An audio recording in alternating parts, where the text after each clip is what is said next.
मुस्लिम बेटियां हिजाब लगाकर कॉलेज में पढ़ने के लिए जाती थी जी। अब उन कॉलेज वालों ने एक प्रोपेगेंडा किया कि उन बेटियों को जो था वो स्कूल में आने से मना कर दिया। बोले अगर आप हिजाब पहन कर आओगी तो हम आपको स्कूल में नहीं आने देंगे, कॉलेज में नहीं आने देंगे और हम आपको एग्जाम भी नहीं करने देंगे। ये लोग हमें ये ताने देते हैं कि ये जो मुसलमान मौलवी हैं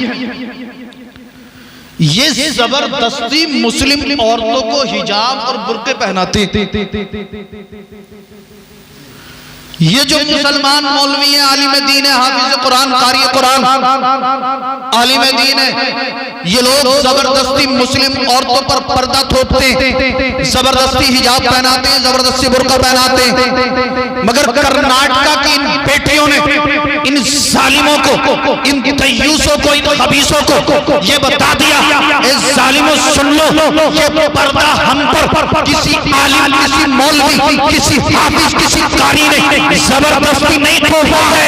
इस पर्दे को हमने मदीने वाले मुस्तफा की सुन्नत समझकर, मदीने वाले मुस्तफा का तरीका समझकर, मदीने वाले मुस्तफा का दिया हुआ तोहफा समझकर अपना लिया है। हम किसी के कहने से पर्दा नहीं कहते हैं, बल्कि अल्लाह और उसके रसूल की इताअत में। सुभान अल्लाह, सुभान अल्लाह, वाह वाह वाह वाह, जिंदाबाद जिंदाबाद। अच्छा, ताज्जुब इस बात का है यार, इनकी बेटियां स्कर्ट पहनकर घूम रही हैं।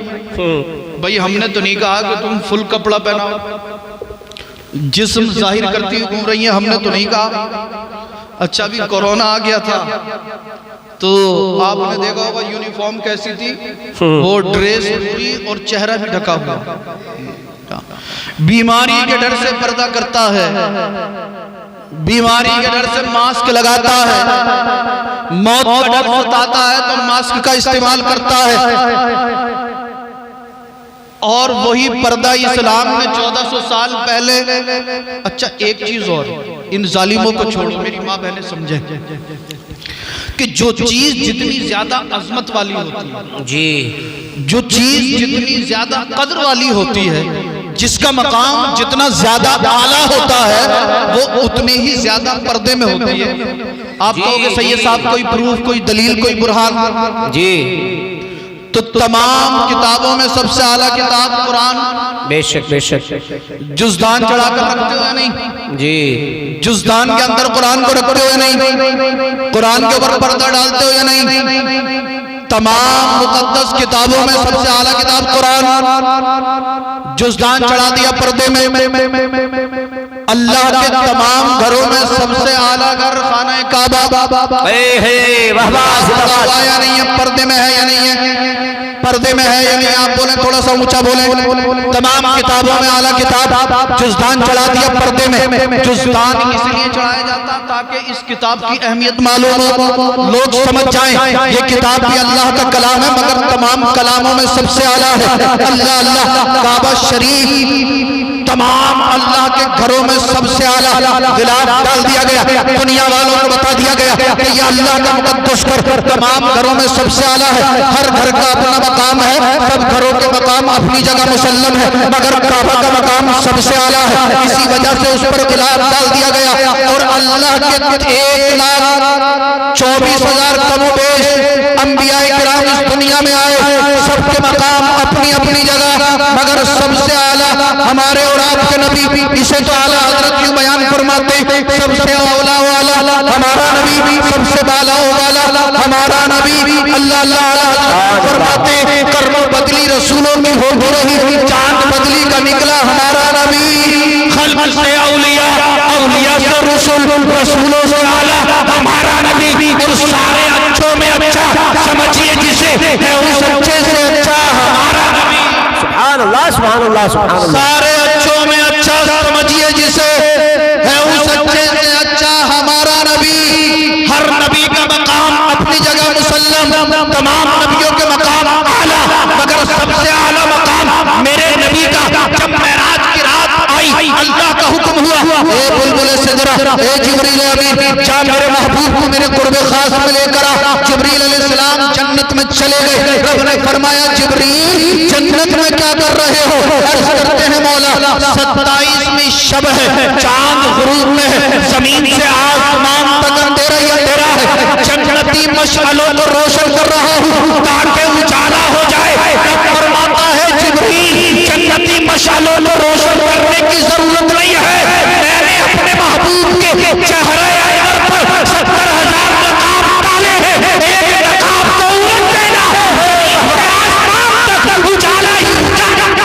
सुभान अल्लाह, नारे तकबीर, नारे तकबीर, नारे रिसालत, मसलके आला हजरत, फैज़ाने आला हजरत, फैज़ाने गौते आज़म, फैज़ाने गरीब नवाज, फैज़ाने ताजुश्शरिया, उलमाए अहले सुन्नत, उलमाए अहले सुन्नत जनाब सैयद रिजवान मियां साहिब क़िबला, नारे तकबीर, नारे रिसालत।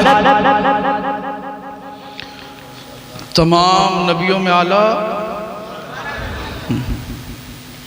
हजरत फरमाते गमज़दों को रज़ा मुज़्दा दीजिए कि है बेकसों का सहारा हमारा नबी, वाह वाह वाह वाह, बेकसों का सहारा हमारा नबी। अच्छा, तमाम किताबों में आला किताब कुरान जुज़दान के अंदर तमाम घरों में सबसे अफजल घर काबा गिलाफ डाल दिया गया। तमाम अंबिया और मुरसलीन में सबसे आला हमारे नबी, उनके भी चेहरे अनवर पर 70,000 निकाब। अल्लाह अल्लाह, इसी तरह अल्लाह ने तमाम औरतों में आला जो बनाया है वो मुस्लिम औरतों को बनाया है, इस वजह से इन्हें भी पर्दे में रहने का हुक्म दिया है। सुभान अल्लाह, सुभान अल्लाह। किताबों में सबसे आला किताब कुरान, पर्दे में घरों में सबसे आला घर काबा, पर्दे में तमाम अंबिया और रसूलाने इज़ाम में सबसे आला नबी हमारे पर्दे में। इसी तरह तमाम औरतों में सबसे आला खातून मुस्लिम औरत। अल्लाह ने फरमाया पर्दे में, अल्लाह ने ये पर्दा देकर औरत के मकाम को घटाया नहीं है बल्कि बुलंद फरमाया है। और मेरे नबी फरमाते मैंने औरत के मकाम को इतना बुलंद फरमा दिया, इतना बुलंद फरमा दिया कि काबा की अजमत से भी बुलंद कर दिया। वाह वाह वाह वाह, सुभान अल्लाह। जो इज्जत, जो मकाम, जो मर्तबा, जो शान इस्लाम ने औरत को दी है वो दुनिया के अंदर किसी ने भी ऐसी शान और ऐसा मकाम और ऐसा मर्तबा और इतनी इज्जत नहीं दी, इतनी इज्जत इस्लाम ने औरत को दी है। सुभान अल्लाह, सुभान अल्लाह। और यार मैं एक जुमले में बात खत्म कर दूं, इन लोगों ने औरत को प्रचार करने का धंधा ही बना दिया। हाँ जी, मोटरसाइकिल की एजेंसी खुल रही है तो उसका जो उद्घाटन होगा और उद्घाटन करने के लिए कुछ लेडीज से पहले खड़ी हुई मिलेंगी शो पीस में जी। जो नई बाइक लॉन्च होती है आपने देखा हो उसके पास कोई ना कोई मॉडल खड़ी हुई मिलेगी लड़की जी। प्रचार किसके जरिए से हो रहा है बाइक का?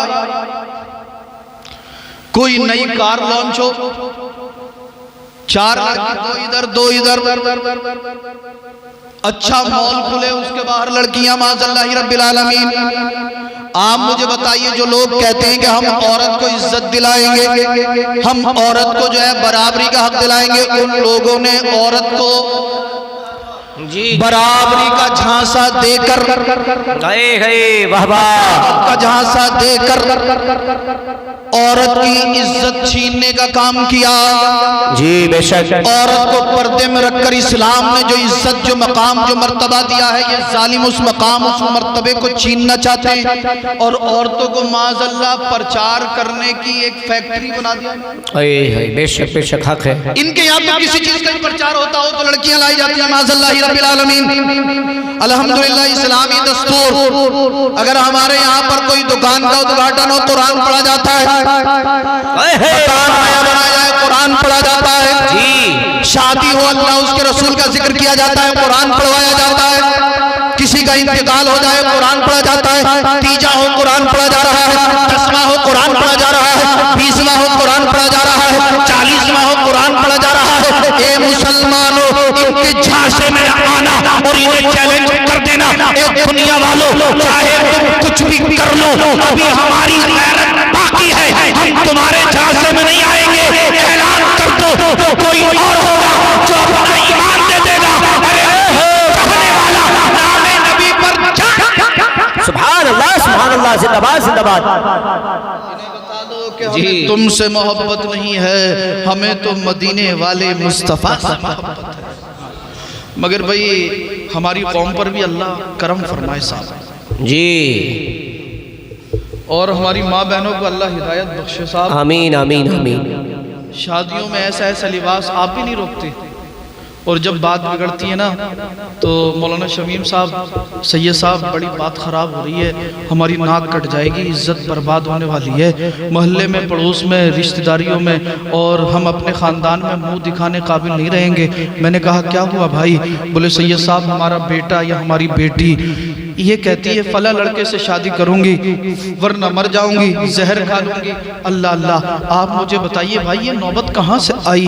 मैंने कहा ए मुसलमान, 3 साल 4 साल 5 साल से तेरी जवान बेटी या तेरा बेटा किसी बहन या बेटी से बात कर रहे थे, तब तेरी गैरत कहाँ गई थी? तब से तूने तवज्जो क्यों नहीं दी? और इन माओं पर अल्लाह करम फरमाए, ये देख लेती हैं और फिर नजरअंदाज करती हैं अपनी जवान बेटियों को बेपर्दा कर कर, हेयर स्टाइल बनाकर, तंग लिबास पहनकर शादियों में लेकर जाती है। खुद बूढ़ी औरत बुर्का पहनकर जाएगी और जवान लड़की जो है वो बेपर्दा होकर जाएगी। जी हक बात है बिल्कुल। 60 साल की बूढ़ी मुकम्मल पर्दे में, 50 साल की बूढ़ी खातून पर्दे में जाएगी, 15 साल 18 साल 20 साल 25 साल की हमारी बहन बेटी बेपर्दा, और बेपर्दा ऐसी गला यहां से खुला हुआ, टाइट इतना लिबास, इतना चुस्त लिबास, इतना तंग लिबास कि जिस्म के तमाम आज़ा ज़ाहिर होते हैं। दुपट्टा आगे से पीछे लटकाया, बालों में झटके मारती हुई और यूं इस तरह से कूंची लपेटती हुई रास्ते में जा रही है। 60 साल की माँ बुर्का ओढ़कर जा रही है, 20 साल की जवान बेटी को बेपर्दा लेकर चल रही है।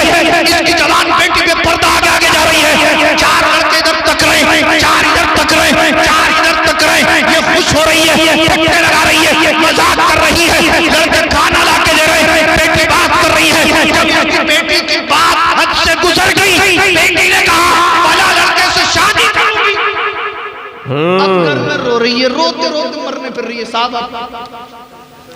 पहले से जो थी हंसते हंसते से होश नहीं था, अब मरने फिर रही है रोते रोते। यार इनके ड्रामे मेरी समझ में नहीं आया आज तक। अगर मैयत में भी जाके ना किसी के इंतकाल में, तो 5 मिनट तो ऐसे रोती है कि इससे बड़ा सदमा किसी को लगा ही नहीं जी। और 5-10 मिनट के बाद किसी के सूट पे, किसी की चादर पे, किसी के जूतों पे लल्ली कहां से लाई है, कहां से लिया लल्ली? और किसी की नई नई शादी हुई हो, वो लड़की पहुंच जा, लल्ली तेरी सास तो परेशान ना कर रही है?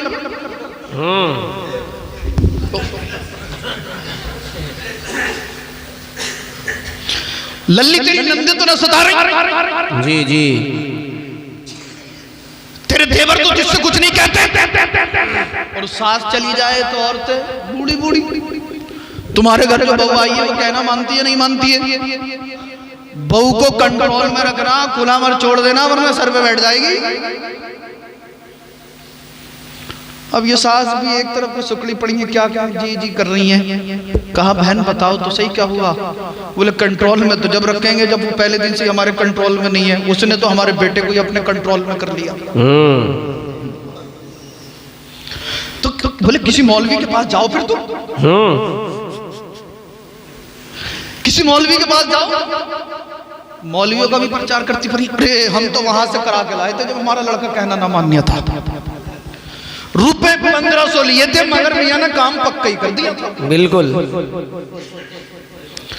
रुपए तो 2100 लेंगे मगर चीनी या बर्फी ऐसी पड़ के देंगे मौलाना साहब कि तेरा बेटा फिर बहू की नहीं मानेगा, तेरी बात मानेगा। बोले मैं तो कह रही हूँ लल्ली जल्दी गौर कर ले, वरना मुझे तो ये लग रहा कि तेरे लड़के की जो सास है उसने कुछ करा दिया। हाँ।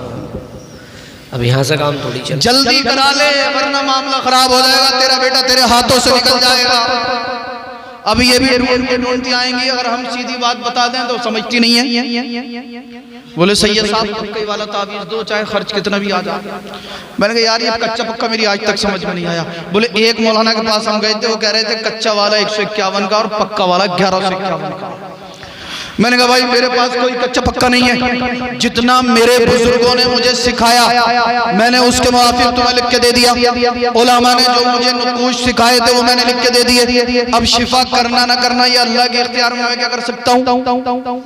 बोली सैयद साहब कैसी चीनी पड़ के दी, कैसी बर्फी पड़ के दी, कैसा पानी पड़ के दिया, उसमें तो कुछ भी असर ना हुआ। सुबह को 10 बजे सो के उठता है, बीवी से काम नहीं कराता, कहता तेरी तबीयत खराब है, चारपाई से बैठ के कदम मत उतारना, घर में अम्मा काम कर लेगी, घर के अंदर जो बहन काम कर लेगी। अब ये भी जो है फूल के टप्पू हो गई, घर में कोई काम करना ही नहीं चाहती। सास 1 दिन करे, 2 दिन करे, 4 दिन करे, कब तक करेगी। अब इधर सास लड़ रही है, अंदर ही अंदर कुर्ती चली जा रही है। तेरी माँ ने खाना खिलाना नहीं, कोई खाना बनाना नहीं सिखाया, तेरी माँ ने घर चलाना नहीं सिखाया, तेरी माँ ने झाड़ू लगानी नहीं सिखाई, तेरी माँ ने चिकन बनाना नहीं सिखाया। तो 1 दिन सुना, 2 दिन सुना, 4 दिन सुना, कहने लगी ज्यादा मत बोलो वरना चुटिया पकड़ गई रगड़ दूंगी। ये भी बेचारी 2 दिन बर्दाश्त कर लेगी, 3 दिन कब तक। कुछ सासें भी ऐसी हैं बहुओं को कुरेदे जाएंगी, कुरेदे जाएंगी, कुरेदे जाएंगी। जब तक जबान नहीं खुलेगी साहब इस सास को भी चैन नहीं पड़ती। पूरे घर को जो है साहब इन्होंने घर की खैर बरकत ही खत्म करा डाला। अब लड़का बेचारा क्या क्या, अगर अम्मा की तरफ से बोल जाओ तो बहू कह रही जाओ अब अम्मा के पास ही रहिए, अगर बहू की तरफदारी कर दे तो अम्मा कह रही है तो जोरू का गुलाम हो गया। हक बात है। अब बेचारा चक्की के 2 पटों के बीच में ये पिस रहा, बहू की कह दे तब मुसीबत, अम्मा की तरफ से बोल जा तब मुसीबत। तो मैं अपनी माँ बहनों से कहूँगा हाथ जोड़कर, ज्यादा कुछ नहीं, और भी कुछ कह सकता हूँ मगर इशारा दे दिया, समझदार है, खुदा के लिए इन मर्दों पर रहम करो। अच्छा एक चीज और, अपने घर में बहू आ रही है तो सब ये सोच रहे हैं कि हम इसे दबा लें, जैसे हम चाहें ये हमारी मर्जी के मुताबिक जिंदगी गुजारे। जी जी। सास चाह रही है कि मैं इसे अपनी उंगलियों के इशारों पर नचाऊं, और जब अपनी बेटी दूसरे के घर में जाती है और उसकी सास उससे कुछ कह दे तो बोले बेटी दबिए मत, दब नहीं रहे ना, हम देख लेंगे, अगर तेरी सास कुछ कहे तो वहीं चुटिया पकड़ लिए। ये अपनी बेटियों को बेहयाई सिखा रही हैं, बेपर्दगी सिखा रही हैं, अपनी बेटियों को घर चलाना नहीं सिखा रही। एक माँ की ये जिम्मेदारी होती है कि वो अपनी बेटी को घर चलाना सिखाए और उससे कहे कि बेटी ससुराल में जाकर बड़ी मेहनत करनी पड़ती है, बड़ी मशक्कत करनी पड़ती है, अपना दिल मार के दूसरों का दिल रखना पड़ता, तब जाके ससुराल में इज्जत मिलती है। वाह वाह वाह वाह, सुभान अल्लाह। और तेरी सास जो है उसे अपनी माँ समझना, कभी ऊंची आवाज में बात मत करना, कभी सास की बात को टालना नहीं। बेटी अपने ससुर की खिदमत करना, वक्त पर खाना देना, वक्त पर उनकी बात मानना, वक्त पर कपड़े धोकर प्रेस करके देना, मगर नहीं तू घर वालों का क्यों करेगी, किसी का नहीं, बस अपने मियाँ के कपड़े धोना और बस चले तो अपने भी उससे ही धुलवा ले। यार गलत तो नहीं बोल रहा हूं? पूरे घर को साहब इन्होंने मैदान जंग बना रखा। लड़का मुसीबत में फंस गया। ए मेरी माँ, ए मेरी बहनों, जो मेरी जवान बहनें हैं जिनकी शादी हो चुकी है और उनकी सासें घरों में है, मैं उनसे हाथ जोड़कर बस एक बात कहूँगा, 5 वक्त की नमाज जमात से पढ़ो, सुबह को जल्दी उठो, फजर की नमाज पढ़ो, नमाज पढ़ने के बाद कुरान की तिलावत करना और अपने सास के कदमों को चूम लेना।